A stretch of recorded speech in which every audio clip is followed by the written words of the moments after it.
from the News Channel 5 Network. This is OpenLine.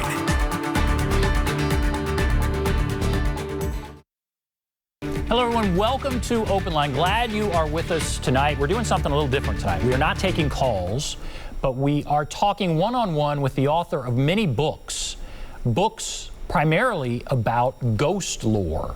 So we're talking with an author who has traveled all over primarily the South, going to haunted places. And he's written numerous books that we'll talk about. We're joined by Zoom, as our guests are now, by Dr. Alan Brown.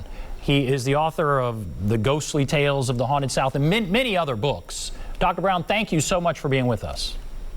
Thank you for having me. So you've traveled all over the South looking at haunted places, writing about it. We'll get into some of the specific books, some of the specific locations. But let me start big picture. How do you get into this? What drew you to this? Well, first of all, I've always been interested in ghosts, monsters, that sort of thing. That goes back to my childhood, back to when I was 12 or 13 years old and watched old Universal horror movies on television on Saturday afternoons. And then from there, I graduated to literary ghost stories. And then when I moved from my home state of Illinois down to Alabama, that's when I got into oral ghost lore, because I started reading books written by a local woman named, Ruby Pickens Tart. She collected life histories and ex-slave narratives for the WPA in the 1930s. And then I looked at books written by Catherine Tucker Wyndham, who wrote 13 Alabama Ghosts and Jeffrey, and she wrote other books with that similar title. And that's when I decided that I wanted to do what those ladies did. I wanted to go out and talk to people and get stories that were in their raw, natural form, that had not been given a literary flair. And so that's what I've been trying to do. So are these stories, in your opinion, or is it real? I guess, that's the basic question when it comes to ghosts. Are these stories that are somehow, just interesting stories that explain this or that, or are these real hauntings that, that kind of takes people aback? What is your opinion? Well, some of them do seem to be real, especially those stories that are about specific haunted sites that have a haunted reputation. But then there are other stories I've collected that are set in the person's home or grandmother's house, and those are the ones that, they could be haunted, maybe they're not haunted. I'm mostly interested in the stories. If I can prove that the stories are true and that these events really happened, that's great. That's like the icing on the cake. But I, being an English professor, I am mostly interested in the stories themselves. And what draws you to those stories? What draws you to them?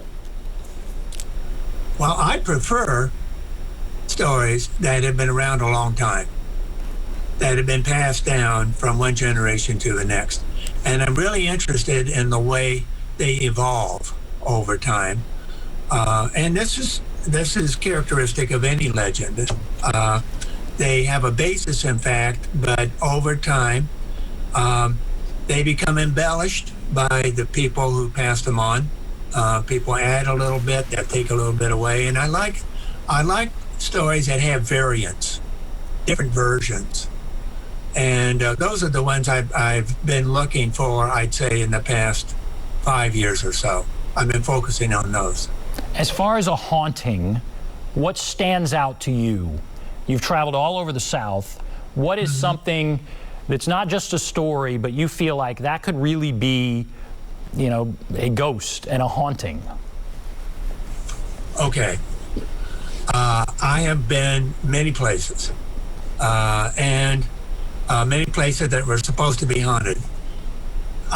Of all those places, I can think of 2 or 3 that I think maybe were, that I had experiences at, that I can't explain. One of them is the Waverly Hills Tuberculosis Sanitarium in Louisville, Kentucky.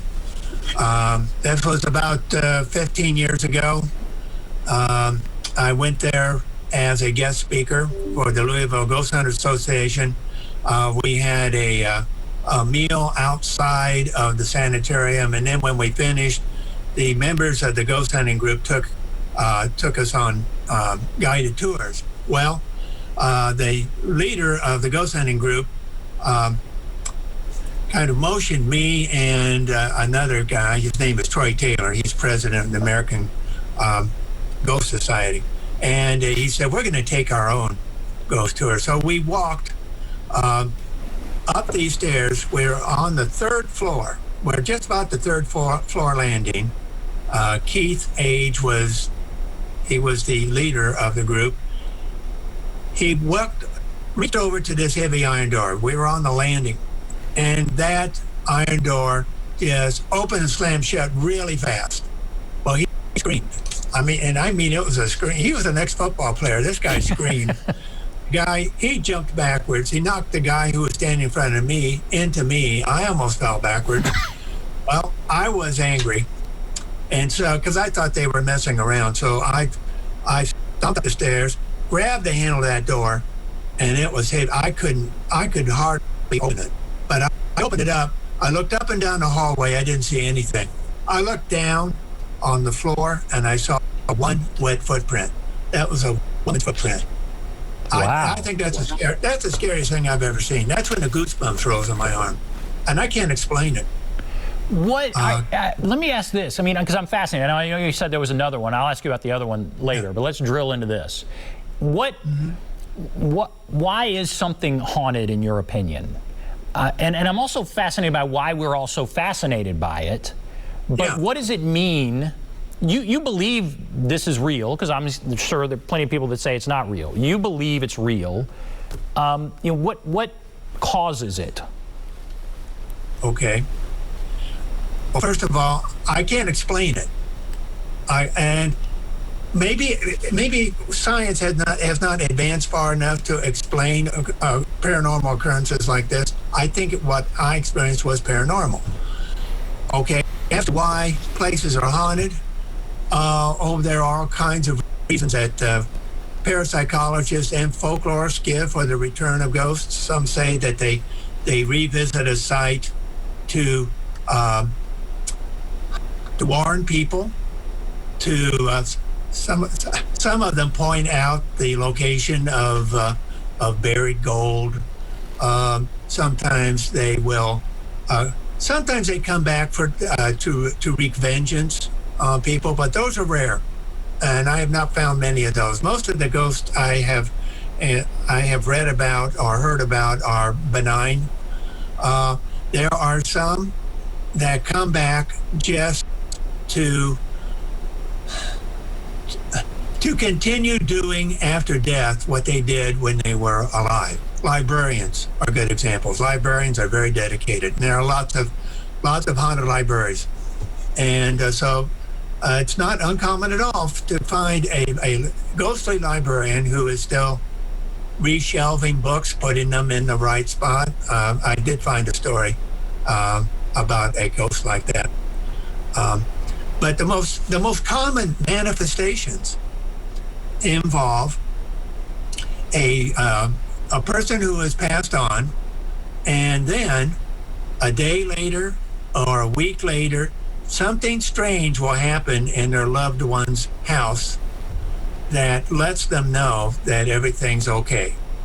The radio might turn on by itself, or a glass might fly off the table, or something really weird.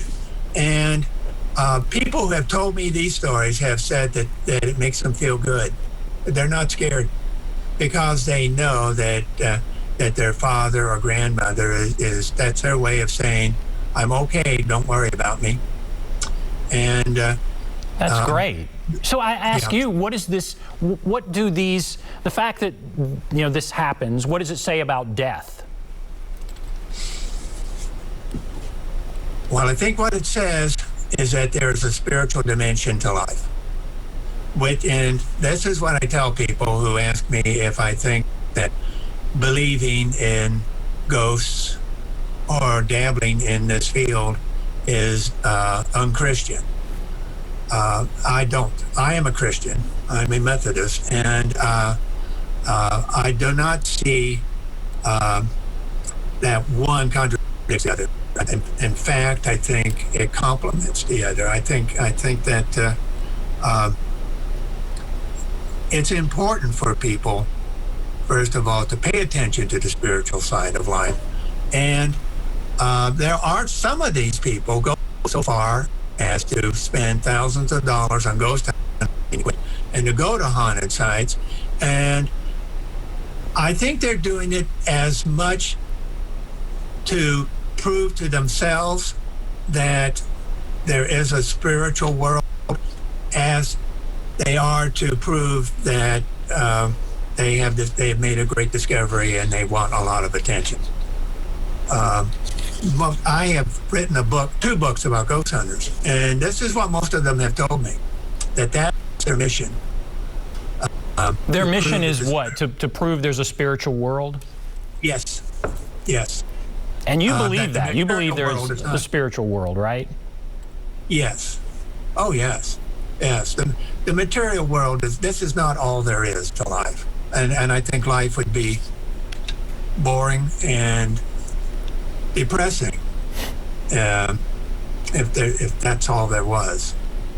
It is. You do kind of pull for it, and you do kind of hope that there is, Yeah, so I'm fascinated by all this. I'm fascinated by it. All right, we're going to take a break, and then we're going to come back, and we'll start talking about some specific things, some of your specific books, some of the specific things you've seen. I love the story up there in Louisville. But we'll take a break, be back right after this.